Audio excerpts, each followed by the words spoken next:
Hello, good evening, everybody. Welcome to this series on legends in orthopedics. We are thankful to Alchem for giving us an opportunity to moderate this great legend whom we are going to see in a minute.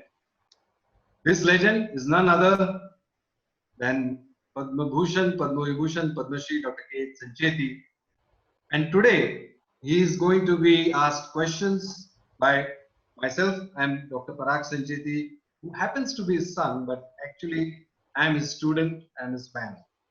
And also with me is his grandson and my nephew, Sahil Sangvi. So thank you very much, Alchem, for organizing this series. And let me quickly, introduce the legend for today, who is none other than H.S. Sir. He was born in Pune on 24th July 1936. So his birth date is 24/7/1936, and therefore people fondly tell him that he works 24/7. That's what he's always working, and that is very true actually. His father ran a very small grocery shop in Narayanpet in Pune, and that is where his humble beginnings started. And from there, he made on to great heights. He did his MBBS in 1961 from BJ Medical College, Pune, and his MS Orthopedics from KEM Hospital, Mumbai. He started his practice right after his MS in 1965 in Pune. Later on, he was awarded the PhD and also he got the honorary FRCS. He got his inspiration from three gurus, Dr. Koyaji, Dr. Talwalkar, and Dr. Motwani, and you will hear more about them from the legend himself. And that is the reason why he keeps these three photographs at Sancheti Hospital next to the Ganesh temple. That's what he considers them to be, God. KHS sir started his practice with a 10-bedded hospital in Jangli Maharaj Road in Pune, went on to 50-bedded accident hospital called Vasanthas, then made 150-bedded Sancheti Institute of Orthopaedic and Rehabilitation, and currently he is constructing a 100-bedded new hospital, which you can see right now, which hopefully would be ready in a year, and then that will take his strength to 250 beds. He is an educationist. He has trained more than 600 students, more than 250 fellows, and not only trained them, but made sure that they started their career and did well in their career. And he still continues to maintain a strong bond with them. He is an innovator and an inventor. He has designed many hip implants. He has designed screws, plates. He's designed a ring fixator called Sanfix. He's designed a hip replacement total as well as partial. And of course, he has designed the INDUS knee also. He has received the three highest civilian awards, the Padma Awards, Padmashree in 91, Padmabhushan in 2003, and Padmavibhushan in 2001-2 for his various contributions to the community and society. He has also received the prestigious DC Rao Award, the International Award for the Medical Excellence, and the Bharat Gaurav Award. He is a family man too. He is a caring husband, devoted father, and a loving grandfather. He has 3 daughters, a son, that's me, and 8 grandchildren, which includes Sahil. So let us see some testimonials which we have from his students and his well-wishers across the country. A man compassionate and an embodiment of simplicity. A rare person who has equal love and empathy for his patients, for his friends, as well as for his students. He is a fast surgeon, meticulous surgeon, and a great surgeon. Integrating packages. Not only that, Dr. K. Sancheti is a true leader, and he is a leader because he creates more leaders. He has touched life. He's created and empowered thousands of orthopedic surgeons all across India. I go in front of you. Just wish you live for long and we are always blessed by your gratitude and humbleness. I have had the privilege and honor to work with him at a very close level over the last few years. And I can clearly say that if I have anyone today, it is only all thanks to Professor K. Sancheti. Thank you very much, sir. Dr. Sancheti, who is a great teacher and great mentor as well. He has contributed to orthopedic by teaching all the junior orthopedic surgeons trauma and the plastic. Not only is he a great orthopedic surgeon, but he is a mentor to hundreds of orthopedic surgeons across the country. And for all of us around him, he is a constant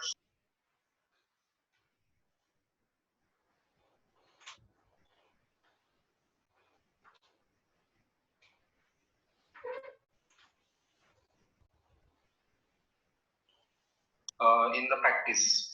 His words not only help us to solve the complicated surgeries, but also help us to solve complicated issues and matters in our day-to-day lives. We're really grateful to have a guru like Dr. Sancheti sir, and we always feel proud to introduce ourselves as one of his students. He's a great surgeon, an achiever, open-minded, generous, knowledgeable, modest, courageous, responsible, and highly respected indigenous. He's truly the Amitabh Bachchan of our faculty. Very lucky to get his patronage for more than 35 years in my life. He's a great orthopedic surgeon of this era, who is internationally well known. I've been fortunate enough to be nurtured under his guidance, and it has made a profound impact in all aspects of life, personal and professional. His teachings, from 6 a.m. lectures to meditation to morning meetings to patient care, he puts his heart into it. I'm delighted to see you on this position where you have risen to a legend. It's very easy to approach Dr. Sancheti, and he has such a wide range of subjects that he is knowledgeable about that he can guide anybody on anything.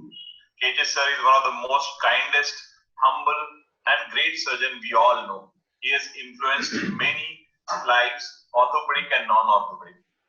His positivity and encouragement brightened my days. He gave me the strength to become a successful orthopedic surgeon.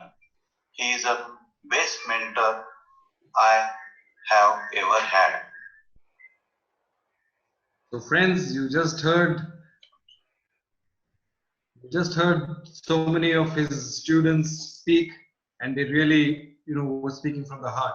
So today at the age of 84, I still feel, and Sahil also feels, that the best is yet to come, and you will see it coming. But right now, let us find out a little more of what all he has done in the last 84 years. So good evening, and so nice to see you. And it's the first time I'm interviewing KHS sir, so I'm really excited. And Sahil, how do you feel? Equally excited, looking forward to his pearls of wisdom as always. Okay, so the first question, KHS sir, to you is, how was your childhood, and when you were studying in school and college, what were your memories, and what can you tell us about your childhood and how it has shaped us to be what you are today? Namaste. I am born in a middle class family, and my father had a small food grain shop. And my mother also used to help him. And in the morning time and evening time, when I used to have free time other than school, I used to work also in my food grain shop and giving customer the various things what they require. These are my memories. And I remember one more thing. Once I was weighing some rice and giving to the customer, and just unknowingly, it was less than what it should have been. And I was just going to give to the customer. My father was standing next to me. He slapped on my hand. He said, wait, let the balance come in the center and then give. And he also told me that your customer should be treated as a god. Because of him, I'm able to give you food. Because of him, you are able to take education. So be honest throughout the life. And I'm very happy to tell you that slap on the hand, still I remember every day and follow it one. The another thing which I want to tell you about my mother, she used to get up at 3 o'clock, churn the food grain and other things, and look after us and also the shop. She has imbibed in me the hard work. The hard work from my mother, then honesty from my father, and how to deal with the people from my customer to whom I used to sell food grains in the shop. So these are the memories of me about a childhood. But what happened adversely, since I had no time to study, and I was more interested in this kind of work, I scored only 46% of the mark in SSC. This is my childhood, which I can tell you. So fantastic. So it's really a hardship childhood which you had.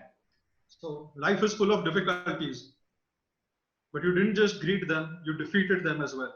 Now, one of the most difficult or challenging scenarios for a student after college is to choose their career path ahead. So what made you decide to become a doctor and subsequently choose orthopedics as your specialty? Yes, it has got some connections. When I was in 10th standard in the school, I had a typhoid fever. Our family doctor, then late Dr. V.R. Soman, who used to treat me and come to my house and take care of me every day, and that made me first impact. And he was so kind and generous. Because of her financial condition, he didn't charge. So I thought this is the one line where you can relieve the agony and help the others. This was one thing. Another thing, my friend Dr. V.R. Karnik and myself, we were schoolmates, and his father was a general practitioner in the Narayanpet area where I used to stay. This impact of both together made me to think to go for medicine. But this was only thinking was not enough. What happened when I joined the Ferguson College in 1955 and 56? There was another third person from my gully, that Dr. Ashok Kukde. So myself, Dr. Vijay Karnik and Ashok Kukde, three of us together studied the whole inter-science, and I'm very happy to tell you that my hard work has helped me, even though I was average in the academic situation. They used to study for 6 hours, but I used to study for 12 hours. And the effect happened so much that when the result was out, 3 of us got distinction and 3 of us got walked through admission in the BJ Medical College. This is the fact. What I want to stress here: if you have got good friends, how they can change your life, they can make your dream come true. So, good friends, how is they important? I learned from these particular incidents. Then, when I was doing orthopedic term in third MBBS, there was one case in our orthopedic OPD. One lady came with a dislocated jaw for 3 months, and the teacher, our Dr. Doshi was the teacher. He told us this is to be reduced under anesthesia, and he took the gauze pieces and showed us how it is to be done. I just casually asked him, "Sir, can I try?" He laughed at me, said, "Okay." And I put it and pressed it and back, and the dislocation got reduced. And since I was good in carpentry in my school days, and this was another impetus I got, I had decided to become orthopedic surgeon thereafter. Fantastic. You know, it just shows that how friends can help. And a man is known by the friends he keeps. So indeed, you know, the friends which you had really helped you, and the friends made a big difference in your life. So once you finished your MBBS from BJ Medical College, Pune, you joined the KEM hospital in Mumbai. And we've heard that you did many different things than what your colleague residents did.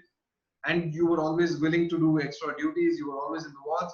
Can you tell us something more about your MS Orthopedics residency in KEM hospital? Before that, I want to tell you what has happened in between. After I passed my MBBS, because of the financial condition, I had to do a general practice with one Dr. E.H. Koyaji on Mahatma Gandhi Road in the camp area.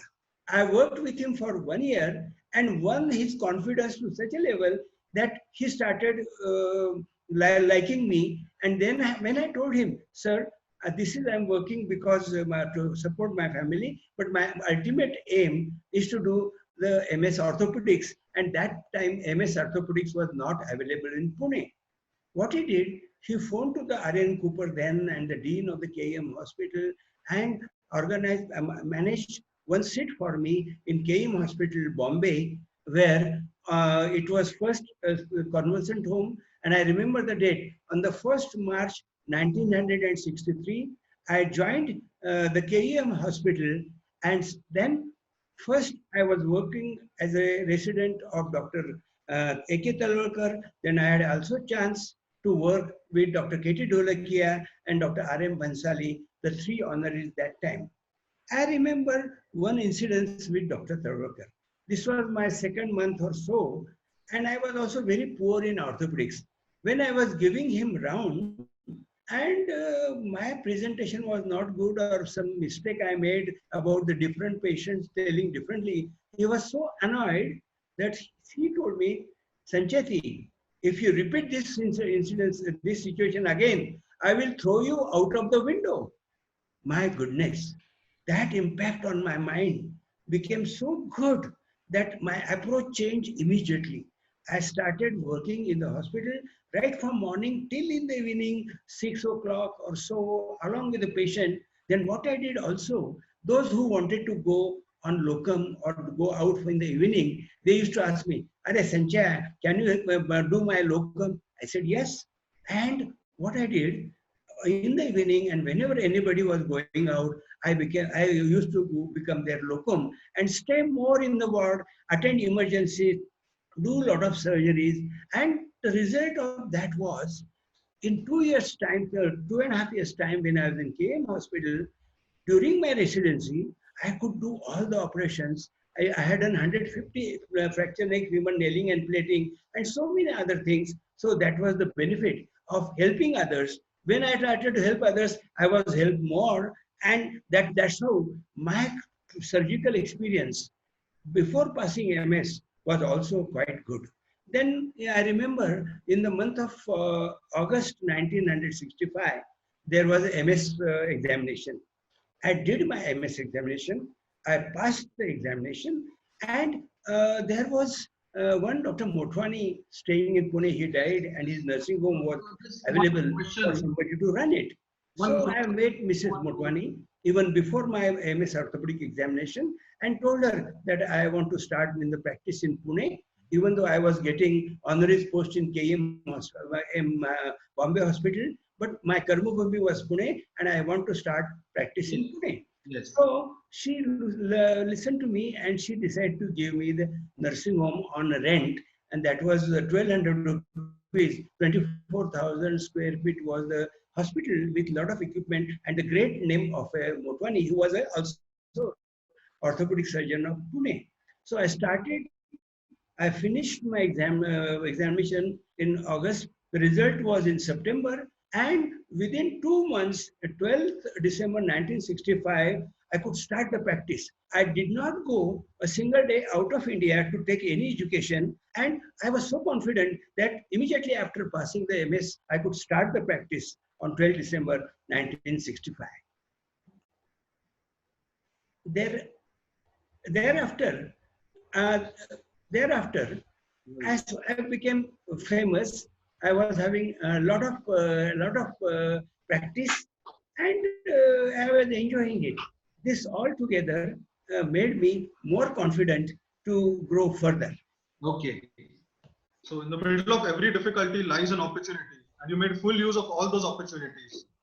Now, yes, even though the current trend is for students to go immediately for fellowships and to go for specialty training, you did not do the same thing. Yes, I was doing all types of surgery. Yes. I was doing pediatric orthopedics, spine, so joint, trauma.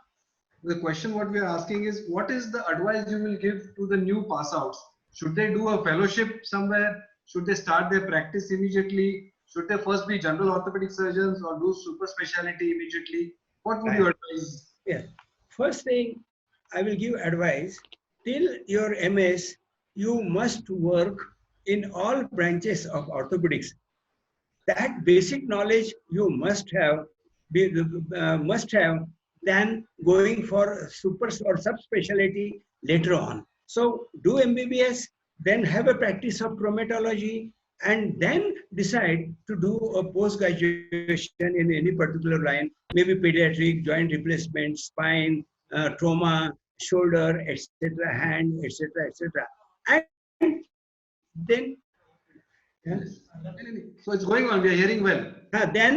Then you can go for your super specialty, go out, work somewhere for 1 year or 2 years. But that time, convert your 24 hours more, work more, study more, get more knowledge, and come back with a full string and confidence to start the subspecialty practice. Fantastic, fantastic. So, you know, what you're trying to say is whenever you finish your MS orthopedics, whenever you are starting the practice, don't be trying to be an arthroplasty surgeon, arthroscopy surgeon. Do your general orthopedics, then go for a fellowship and then start your practice. I think that's excellent advice. The next question we want to ask you is that you started with the 10-bedded hospital and then moved on to a 50-bedded hospital. So what were the difficulties you faced when you were trying to make an institute, and was finance ever a problem for you to start a 100-bedded hospital? How did you manage that? Right. In Motwani nursing home, when it was a rented place, there were only 10 beds. Then, with the help of my friends, I purchased one plot in the Thube Park area near about that hospital, and then started doing hospital. To start with, it was about 20 beds, then 25 beds, and then it became a 50-bedded orthopedic hospital. There was one particular nature of mine is I will, whenever I meet anybody, I will make friendship, I will keep contact. Similarly, the Dean of the Bizet Medical College, I remember the name, Dr. G.S. Gutalik, I went and talked to him, sir, I got 58-bedded hospital and I want to grow further. So he gave me advice that since you have made a 50-bedded hospital, you must also grow further. And I remember one incident of 1910 or 20, when Senapati Bapat went to Dr. Bal Gangadhar Tilak. They used to call Tatya, I want to join Satyagraha movement. Bal Gangadhar Tilak told him, Dada, you are more than 70. You can't see beyond 20 feet. And why you want to join the Satyagraha movement? He said, very important answer he gave, which again made a very good impact on my life. He told Bal Gangadhar Tilak, yes, I understand. I can see only 20 feet. But when I travel 20 feet, I can see 20 feet further. Then again 20 feet further. This kind of approach I followed. After doing small hospital, I went on doing a bigger hospital, and I was looking forward to go further and further. Excellent. You know, that shows that, you know, and in the past I've asked you, what is your vision? And you always answered me that I have no vision. I take one step at a time. I move on. So I think that's fantastic. It's good to have a vision, but then you should be guided by day-to-day realities, where you are and what you are doing.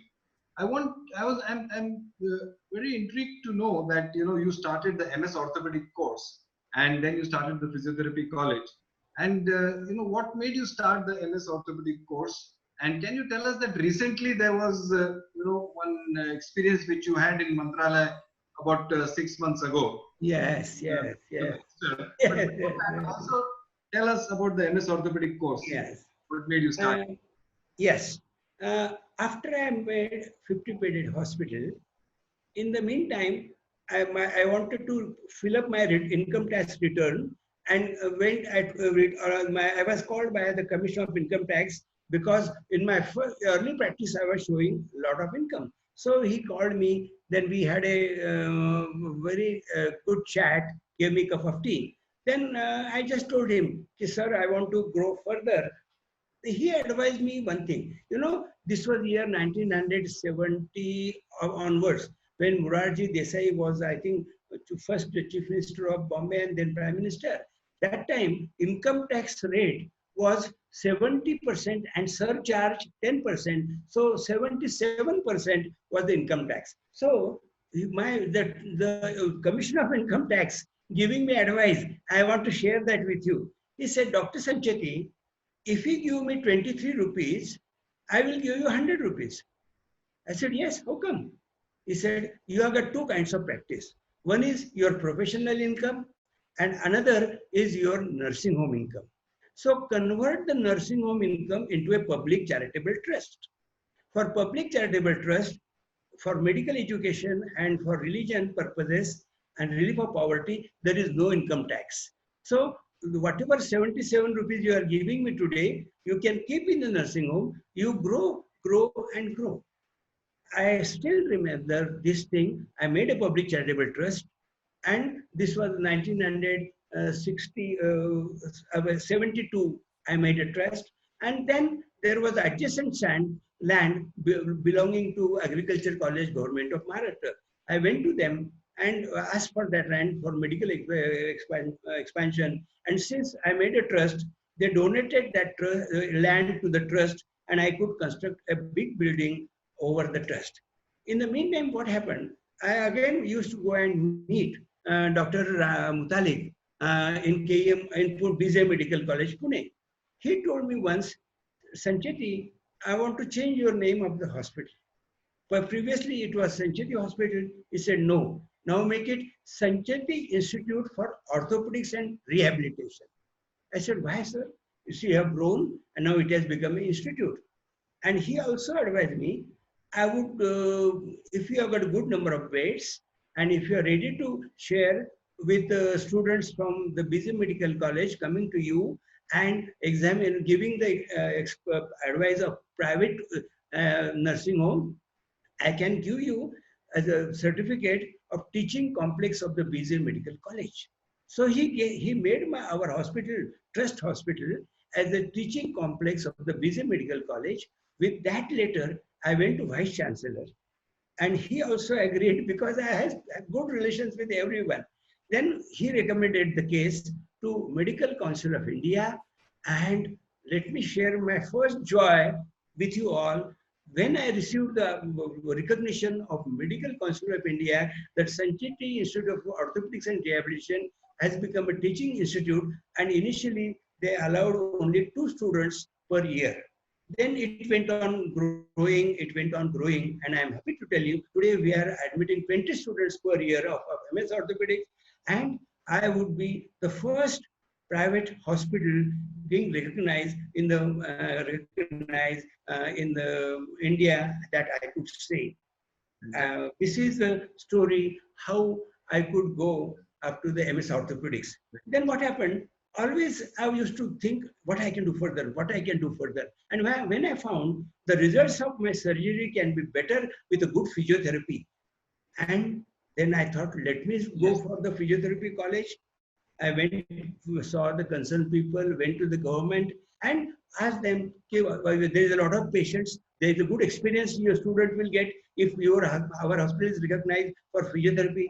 And then I convinced them, and they recognized our hospital for physiotherapy graduate and physiotherapy postgraduate. And that time only there were 3 colleges in Maharashtra, one Nair Hospital, KM Hospital, and one hospital in Nagpur.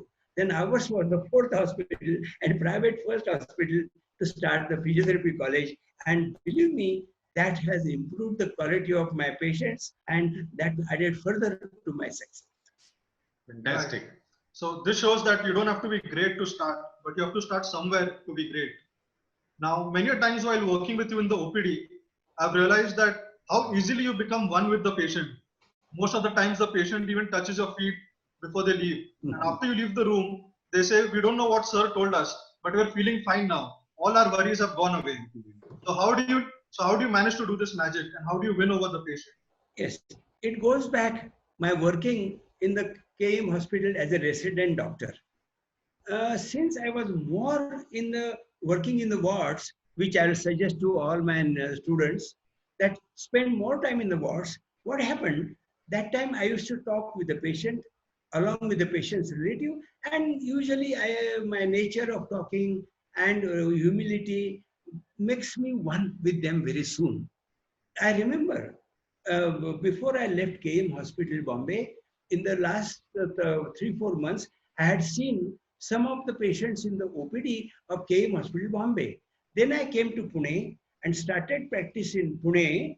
And for 3 to 4 months, my follow-up patient used to come from Bombay to Pune and get treated by me and get satisfied.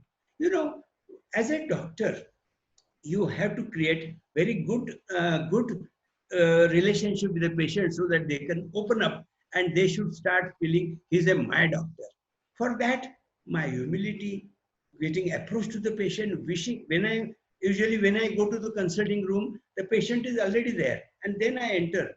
Then I give them first good smile, and after giving a good smile, ask how are you, etc.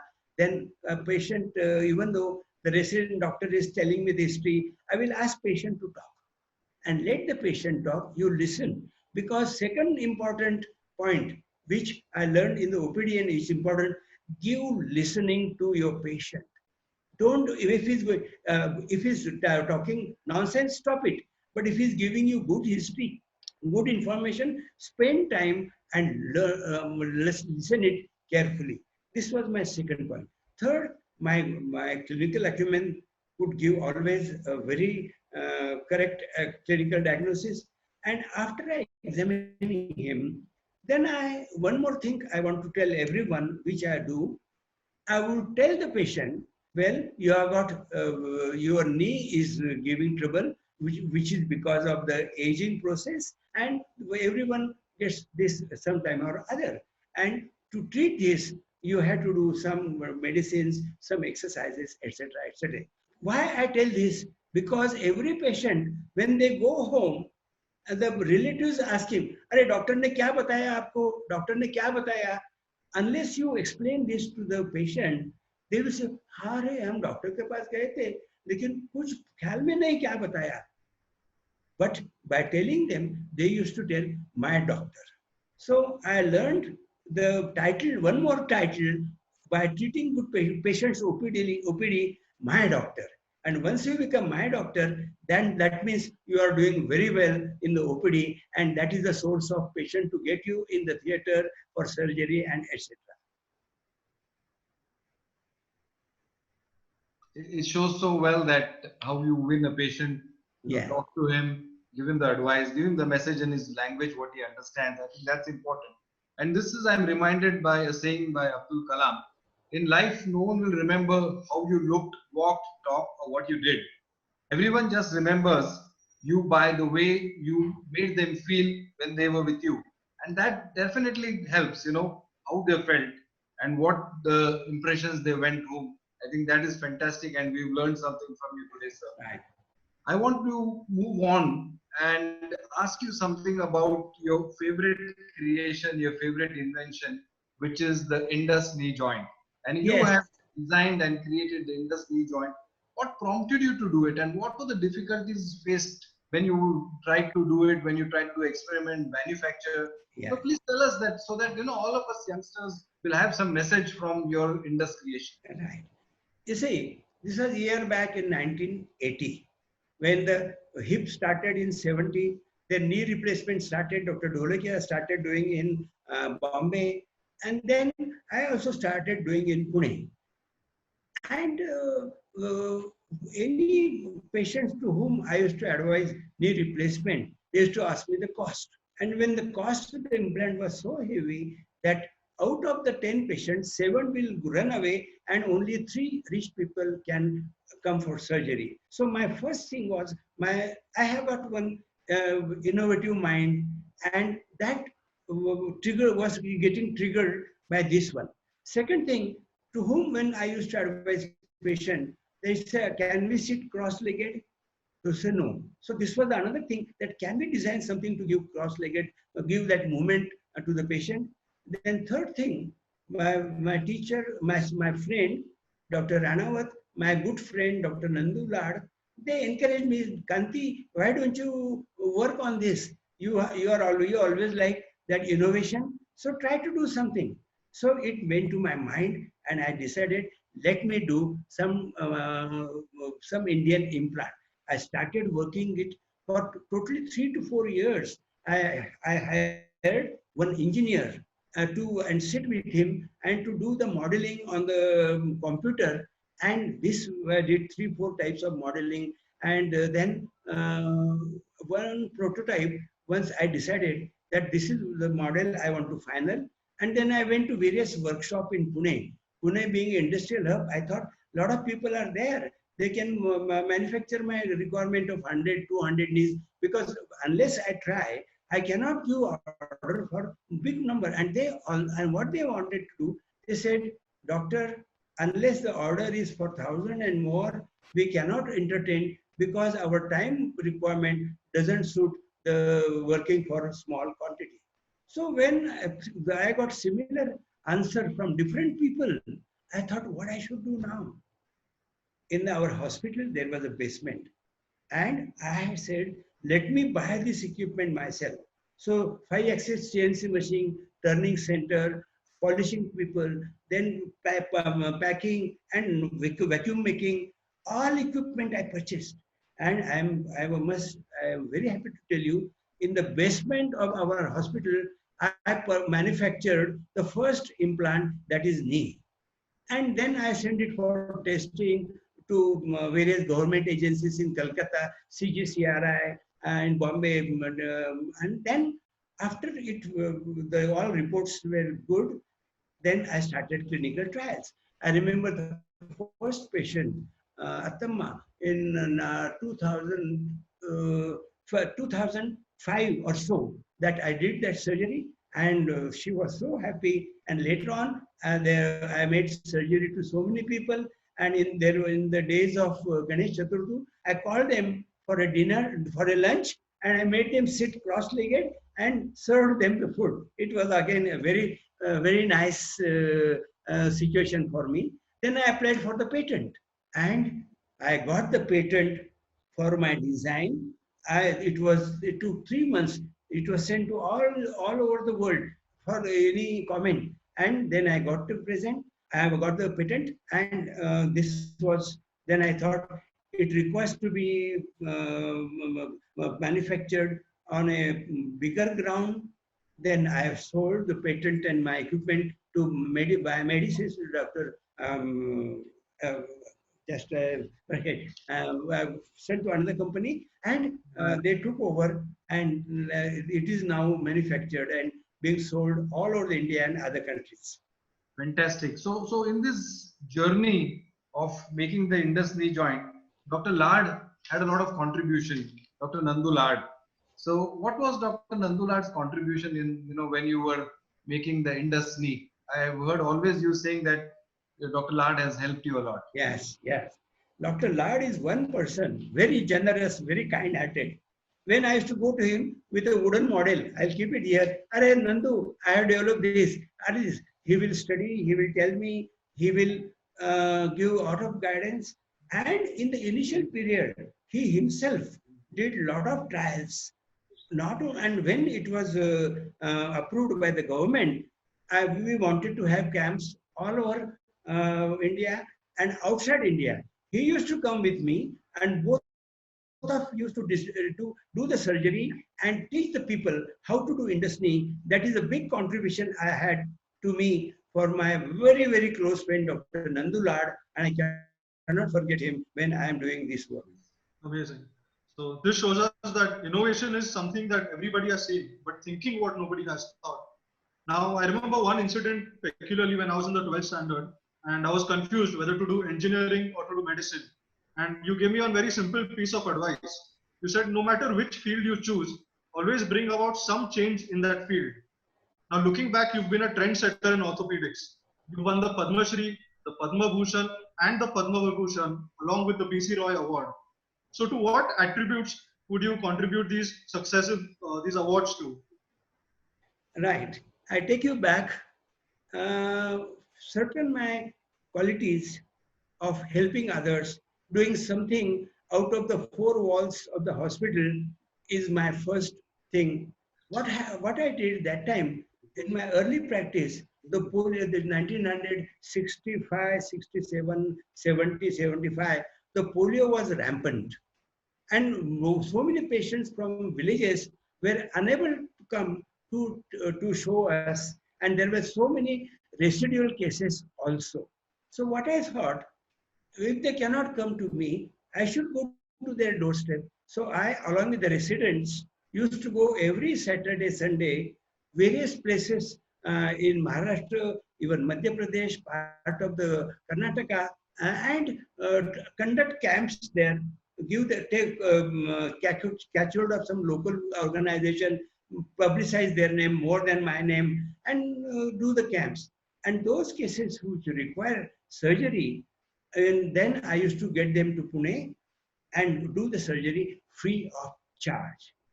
This went on for 20, 30 years. I conducted more than 350 camps, and that was, the people liked it, that everywhere I go and make the new friends, tell them how to do.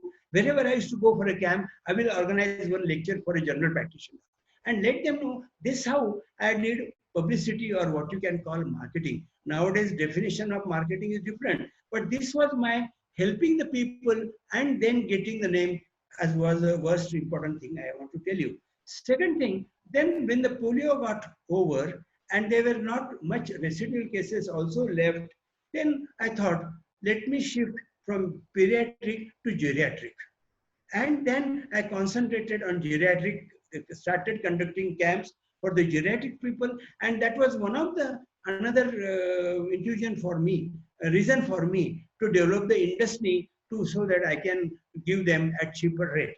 So I did a lot of work for geriatric patient, and even now, whenever there is a chance, I will go conduct camp, be with them. So all this work together was well appreciated by Government of India, and at every stage they assessed me and gave me Padmashree 91, Padmabhushan 2003, Padmavibhushan 2012, and 2016 BC Roy Award.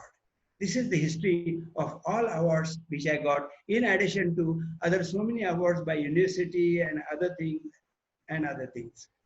Oh, fantastic. You know, they say that dreams are not what you see while sleeping. They are something that doesn't let you sleep. And you are really a testimony to that. Once you dream something, you will keep thinking about it. And one thing what I've seen is always you go in the depth of things. You know, that's what your nature is, and that is something fantastic. Once you take something to your mind, you will go behind it, Yeah.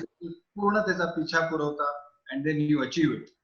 Now, just shifting gears, I just want to move to your family life.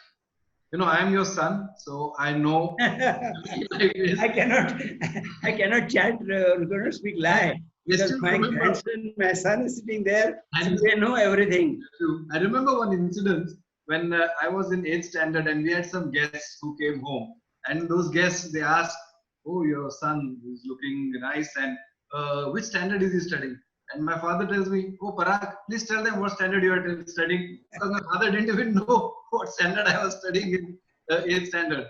But he was a very beautiful father, devoted father. In my 12th standard, he gave me a lot of time and made sure that I was on the right track. But let me ask you something.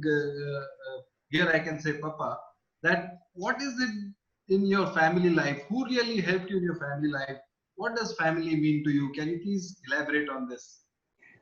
See, I got married after MBBS when I was doing general practice with Dr. H. Koyaji, that is 61, 62.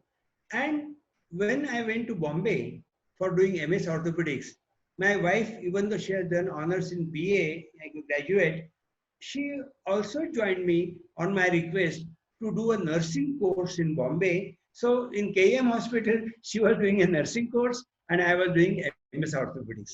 Then, because I knew that when I will start hospital, I will need some help from the house and we will be together. That was another intention. So I gave her a nursing course. After I came back to Pune, and when I started the hospital, Motwani's hospital, she used to come and work there. Both of you used to assist me. I remember one incident. One of the patients needed bedpan. So she, with her own hand, gave a bedpan to that lady patient and did not feel ashamed to do that kind of work. That kind of wife for me is so, I'm so happy that more than 50% of my success I will owe to her. For one, this is one reason, and another more important reason I want to tell you. I was a son of a poor father. My father was very average. So I was humble all the time, and I would not show off this and that. But my children are not the children of poor father now.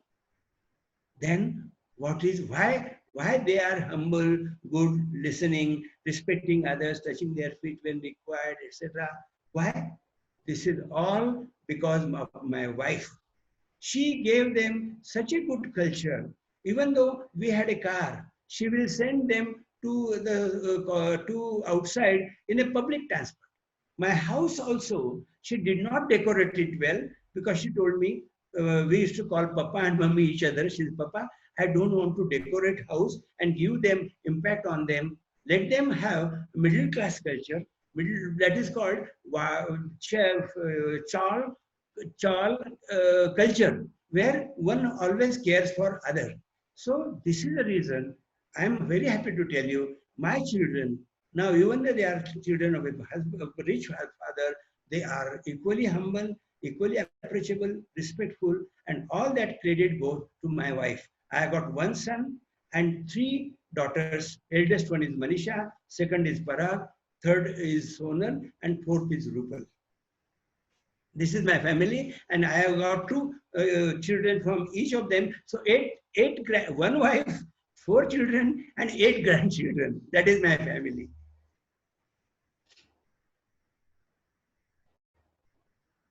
So fantastic, fantastic. So everybody always says that, you know, behind every successful man stands a woman, and in your case, it is really true. And that woman has really shaped your life and helped you. And I can tell you, I hope, my father, you don't listen, but I really owe a lot to my mother, who has helped us, you know, grow up and imbibe such values and culture in us. So thank you, Mummy, but thank you, Papa, also. So let us move on in the discussion. And you know, today you have me helping you in the hospital. You have your daughter helping in the hospital. You have your grandson Sahil helping in the hospital. So is it always necessary that we should have a legacy? Is it necessary that always your children should become doctors and help you and continue the legacy? Or is there any other way which we can take the legacy forward? Is it necessary that your own children should follow the medical profession or not? Well, God has been kind to me in all the aspects, and also giving me son and daughter to take my work further as a legacy. My son, as he has told you, is an orthopedic surgeon. He has taken over the professional part, and my daughter Manisha Sangvi, she has taken over the administrative part and the physiotherapy college, etc., etc. I am so happy that in front of they are running it so well, and this is the desire of every father. But one thing I want to tell you, I did not tell Parag to become a doctor, and I did not tell him to take a orthopedics. For one reason, if they are not interested, don't force them to take the medical line and run the hospital. I got 2 reasons to offer for that. If they are not interested, and if you tell them to do, their life will be ruined, and they will ruin as a part of your creation, etc., etc. So this is one aspect. I tell you that I am lucky. Well, some people ask me, Dr. Sancheti, is it always necessary that you should have a son and daughter who should run whatever hospital you have created, etc., etc.? I said, no, no. If your son has gone for engineering, let him go for engineering. Let him do what he wants to do. You did what you want to do. Why your children should do what you want them to do. And number 2, what I want to tell to everyone, that when you have started hospital, you have earned sufficiently, use that place sufficiently, so there is no need to think for you that somebody else should run it further. No, no. Instead of that, 2 things. If your organization is small, you can sell it and get the money and then do something of what you want. If your organization is big and if you don't have your family members' legacy, go to some good organization, hand over that institute to them with the intention, good intention, and let them run it. These are my advice. Don't make children unnecessary to do your hospital, run your hospital, make them doctor. No. And you have earned sufficiently out of that institute, so don't keep any further attachment with that. That is my advice. Yes. So this shows that let your children follow their dreams and their passion. Don't force them on any career path. Now, we know that there are no office hours for leaders. And one of the most difficult things in today's day and age is time management. Throughout your career, you've worn multiple hats. You've been a surgeon, an innovator, a teacher, you've run a hospital. While building a hospital and designing hospitals across India, you've even been an engineer and an architect. So how have you managed all this time and not neglected any aspect of your career? Yeah. What I say, if you want to have more time out of 24 hours, there is a one trick. Trick is time management and honoring the time. If you think of time management, you then start, what are the things I have to do in these 3 months, 6 months, and then you jot down. These are the things I have to do. And then you find out how much time I will require for this job, how much time I require for this. Then prioritize. Whatever you want to do first, do them first, and give a certain time for that slot and stick to that time and don't waste time in that to add more. This is one thing I did right from my childhood. I learned that from Dr. Talwalkar. He was very fond of keeping the appointment and respecting the time. So time management, number one, write down what things you want to do. Number two, prioritize what they want to do further, and then keep on changing as per the achievements you do. Punctuality is so important that even today, I go somewhere, even for public function, they have printed that come at 6:30. And they phoned me, Dr. Sancheti, you can come at 7 o'clock, doesn't matter. I said, no, I will be there at 6:30, whether you are there or not, because I don't want to spoil my name because somebody is not there.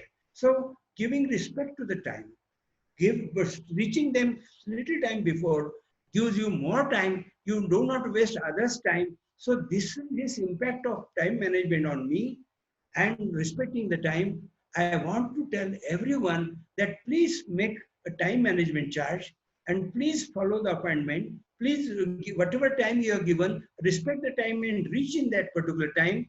This will give very good success in your life and job satisfaction. So fantastic. You really taught us how to, deal with time.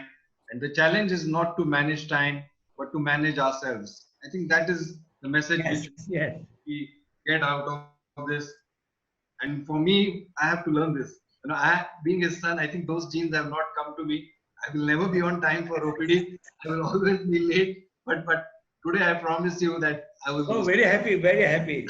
I will respect time. But moving on, one more thing which I and many others need to learn from you is about discipline. And you always get up at 4:30, you do your exercises, you will shave every day in spite of the COVID issues, you will be ready at 7. And, how do you keep fit? And today, touch wood, nobody will say you look 84, you look 48. So what is the success? What is the success of your fitness? What is the success of your exercise? Right. Please tell us that. When I was doing practice early day, I used to work hard a lot. As I told you, every 4th Sunday, I will move on camp. And 5th Sunday, which is used to come after 3 months, I used to give for family. That much hard work I was doing. And to do the hard work, you can't do better unless you are got physically fit. And I came in contact with the late Dr. Spiritual Guru J.P. Vaswani. And he told me, Dr. Sancheti, when you want to grow, you want to take care of your mind. And he also told me one more thing, that your body is governed by the mind. For both reasons, mind is important and body and mind should be treated equally well. So that went on my head. And Parag, nowadays I even get up at 4 o'clock. Even I will get up at 4 o'clock. Every day I will do physical exercises for an hour and a half, where I give physical exercises for strength, endurance, flexibility, and joint movement. All the joints in the body, I will move every day 20 times and keep them fit. This is one. Then 1 hour later on, 1 hour further, I do 25 minutes pranayam. Bhastrika, Anulom Vilon, Kapalabhati, Brahmari. They are, once you get into it, you get addicted to that. You feel like doing it twice, thrice. So that is, and they give really good inner peace, which I experienced. Third is dhyan. I'm very fond of dhyan, of vipassana, which I do. The basic principle of dhyan is your mind is always diverting here and there. To get your mind concentrated to something, somebody may say, look at the lamps. Somebody will say, close your eyes, observe your breath, etc., etc. Central idea of this dhyan is to concentrate yourself and minimize and come to a not thoughtless position, near about thoughtless position, because every part in the body needs rest, and that kind of rest to the brain stimulates your brain further, and that is the importance of dhyan. So physical exercises, pranayam and dhyan, all the three things I do, and I find every day still ability to work, still ability to move, still ability to sit late, and I owe all that my fitness. So I advise each and every orthopedic surgeon. In the initial period, you will have little time, but as soon as you pass 45 or so, start taking out little time. In your time management, make that as a first appointment, because the first appointment you never lose. Therefore, make first appointment in your timetable is exercises. If somebody says, I don't have time, sir, I said, get up, reduce your sleep by 1 hour, get early and do the exercises, because everyone, medical field especially, must do exercises, physical exercises every day, and later on go for dhyan and pranayam, which will make you give inner peace and very comfort and enjoyable old age. Yes, so I think you've personified that age is an issue of mind over matter. If you don't mind, it doesn't matter. Now, the whole world is at a standstill because of an unprecedented situation, which is the coronavirus. There are a lot of adverse effects, deaths, social unrest, economic hardships. So what would be your advice to all of us during this COVID crisis? This is my first time in my life I saw this situation, that we are sitting at home and everything is standstill. And it is not only in the India, it is in the whole world. But in India, situation is not as bad as compared to other countries. So first thing I want to tell everyone, my simple principle, my one simple principle is convert your liability into asset. What is the liability? You can't go out. You are only in the four walls of the room, and somebody will feel depressed. Oh, what I am sitting this. So this liability of staying in the house, convert into asset. How? Find out what you have not done in the life which you want to do. Find out what you can read further. Find out certain ways to teach the student better. There are so many things you can do when we are sitting in the house, which you never did before. Learn new things, learn music, whatever you want to do, learn, enjoy with your friends. My wife and myself, we are sitting together day and night. Recently, she has undergone knee replacement operation, so I am able to give her my services to take care of her. And this kind of so many advantages. There is one special advantage for me, that before this corona, I used to, myself and my wife used to fight every now and then. But now, after we are together, that fighting has gone. We do not fight nowadays at all. And she's happy, I am happy. and children are there, they come in between, and I'm able to do homework, housework, and then look after her. So like this, the time should not be a botheration. Number two, what is going to happen with this corona? How long it is going to last? What is kind of the virus it is? Whether it is a man-made virus or otherwise. Lots of rumors are there. Lots of theories are there. Well, person like me said, okay, what is the use of thinking about that? Now let us plan how we can fight with corona. The social distance, staying at house, gradually finding out which are the hotspots, restrict the activity in the hotspot, the area which are having no hotspots or not, gradually open them up, and certain people who are away from the house, let the government arrange to go them to their place. These things can be done at the present.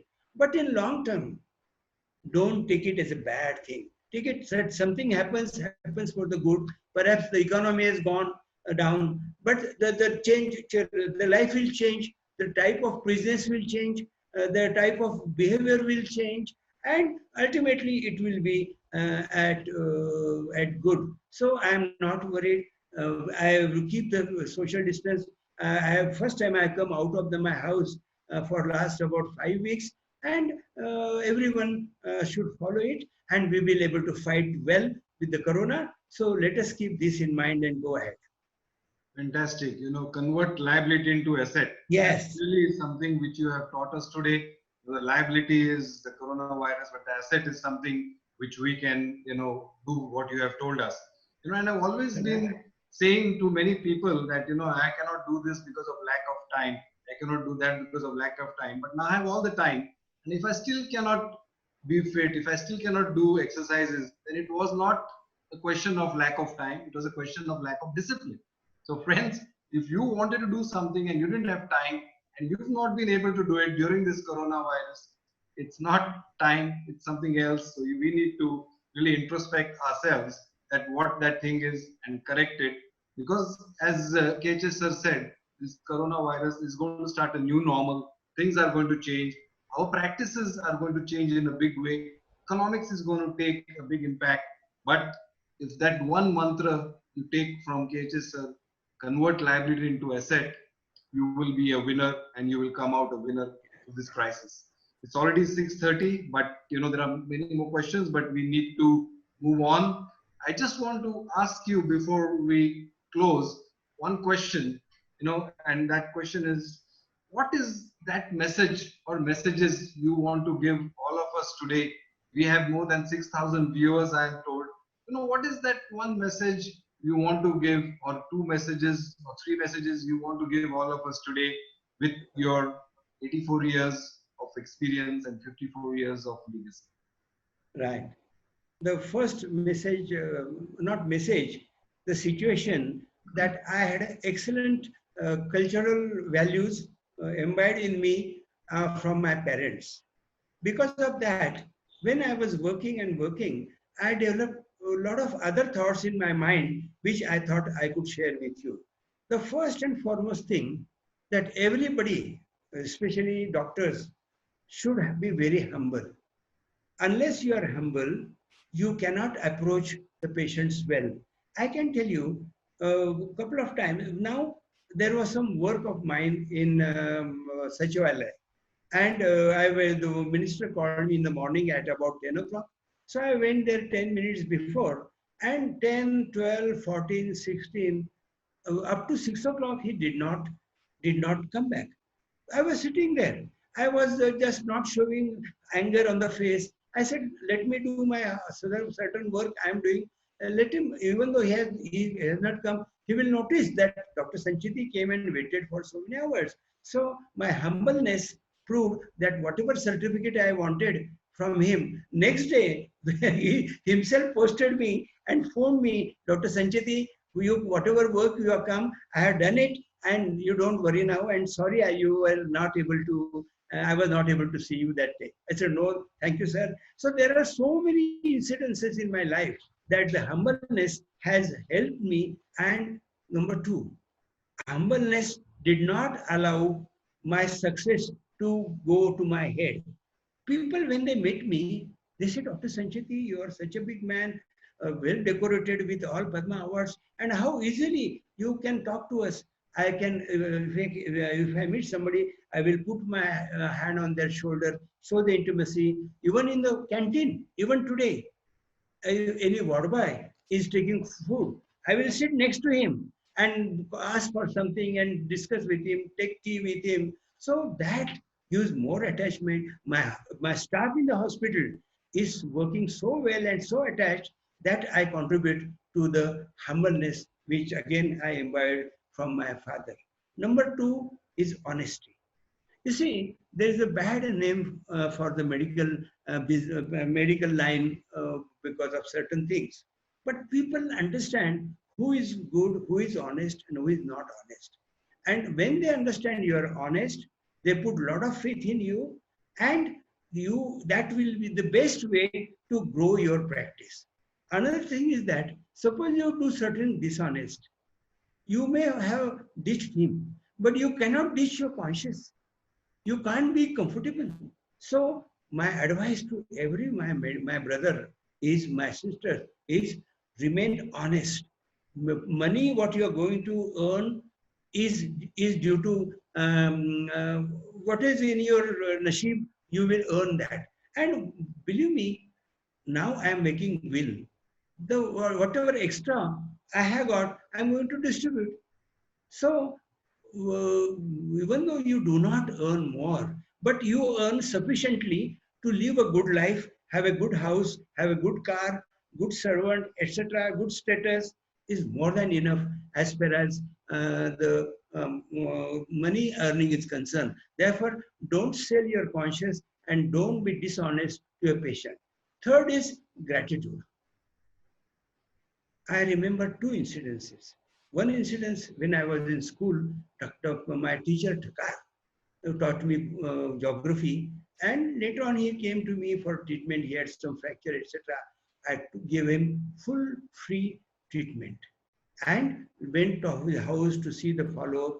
So that gives you different pleasure, that in life you take help from somebody, but you must remember throughout the life that somebody has helped you, and you must help others accordingly. So the gratitude, again, there are so many other examples that my Koyaji was working with Dr. Koyaji in general practice, and because of my gratitude towards him, he did so many things later on for me. So gratitude is one which keeps you humble, and you must not forget who has helped you in your life. A third is give, help, support. J.P. Vaswani taught me two things: give and forgive. Give means what? You have got a good knowledge, you are a good teacher. Now teach the students, teach whatever people you can, and that's how do that. If you have got something, you are a rich man and you have got excess money, distribute to them for the needy people, because what a great pleasure when you see some old non-deserving people sleeping in the jhoppadpatti, etc., and you go and help them. What a great pleasure in that. So number two, whatever you can give others, whatever way, knowledge wise, this some teacher asked me, what we can give. You can we can prepare CEO of a big company. So everybody has got something to give, and they should give. And last but not the least is forgive. I remember one incident when I employed the engineer, and that engineer and myself, we were working and preparing a model of the INDUS knee. So I had prepared two models. So one model which I did not use, he sold that to some other instrument manufacturing company. When I heard this, I became so furious. I thought I will kill him. Doesn't matter if I am hanged. But when I went to Dada J.P. Vaswani, he told me, Dr. Sancheti, forgive him. There is no point keeping grudge against him, because you will spoil your health unnecessarily. If he has done bad thing, God is there. So why you want to take work of God on you? Forgive him, wish him good thing, and That was the month of November. And in the 31st December, when I phoned him after 4 years, hello Amar, Happy New Year to you, he was stunned to get a phone. Then again we become friends. So in life, do not keep grudge against anyone. Even though somebody has insulted you, somebody has ditched you, or somebody has humiliated you, God will take care of it. Learn to forgive them. If you have learned the habit of forgiving, you have won your race. I can say that much importance I give to forgiveness. Well, along with that, attachment to the work and general other principles that you know are required. Dear, I want to give advice to my young orthopedic surgeons. Keep ambition to grow. The type of practice has become different. Now, at my time, there was somebody can start small nursing homes, etc., etc. About that particular stage has gone. Now, either you can do a good practice because orthopedics has subdivided into so many things, and you all subspecialists can come together and develop one group practice together. Number one, or some corporate hospitals are coming. Join them initially till if you are happy, continue there. But if you think that they are asking you to do asking certain numbers, then don't work there. Certain corporate hospitals, they give you target. How can we take target in a medical field like that? So that is another aspect. But what I want to tell you, whatever it may be, grow, grow and grow. One more thing I want to tell you why I want to grow is the nature. I don't remember, somebody taught me that a seed, a small seed, when you put into the earth, it becomes tree. When the tree gives lot of fruits, seeds, and it goes further. So it is a law of nature that you must grow, grow and grow happily. For the sake of growth, enjoy it. And that should be the approach. You will feel at the end of the day, so happy that you have contributed something to others, you have contributed to the life, you have grown up yourself, and your children will follow that kind of culture, and it will be the very successful family. I wish all my colleagues very good luck, and this is my sort of advice to you. Some lovely messages, some great messages of humility, gratitude, forgive and forget. That is something which we have to learn. Sometimes we really get so angry, but forgive and forget is the great message. Your humbleness, your zeal to work hard, exercise, all these things are so many qualities which all of us can imbibe. I think time is short, and it's very difficult to sum up and capture the life of such a great person in 1 hour. But I think it was fantastic.